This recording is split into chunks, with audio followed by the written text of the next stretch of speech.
Alright, in this video we'll be going through what is a series circuit. Now again, this seems like a pretty simple concept that you probably learned in like year 9. However, I'm pretty sure that most of you, and including me when I was in your position, was only figuring out what is a series circuit and what's a parallel circuit based on vibes and like intuition of how many circuits I've seen. And I'll go, oh yeah, that looks like a series circuit. I didn't actually get a clear definition on what is a series circuit. And so in an exam, when I saw a series circuit, I got it right pretty much every single time, but I was really not able to confirm whether the circuit I was seeing was in series or in parallel or neither. Okay, and so that's what I want to do for you right now. Give you a definition so when you see a circuit, you can confirm that this is indeed a series circuit. Okay, and there will also be another video separate for a parallel circuit as well. Same concept. So let's say we have this circuit right here. Okay, we have a component here and another component right here, like so. So is this circuit a series circuit? Most of you would probably said yes, and you would be correct. The reason for this is because by definition,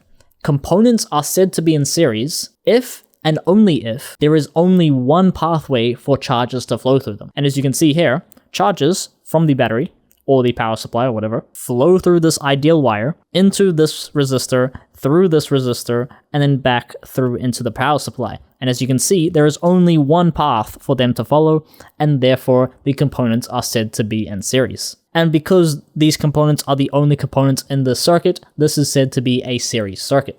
Okay, because all the components within the circuit are in series. Okay, now I also hope that makes it obvious as to why the current within a series circuit must be the same at all points. This is because once a charge enters one component, it has no other choice but to enter the other component. It can't go any other way. It has to keep going through one path. Again, components are said to be in series when there's only one path for charge to flow. Okay, and in terms of resistance in a series circuit, the total resistance of a series circuit is equal to R1 plus R2. And if we have other resistor values, we add that on also. Okay, where this equation is derived from, I went through it in one of my first videos I ever made. It's one of my oldest videos, and it's also on the scholarship physics playlist, I believe. Okay, so you can go check that out. Now, this is a series circuit, but this concept also applies at a microscale within a circuit as well. What I mean by that is if we have another power supply right here, okay, and we have a resistor here, resistor here, resistor here, and a resistor here in parallel, okay?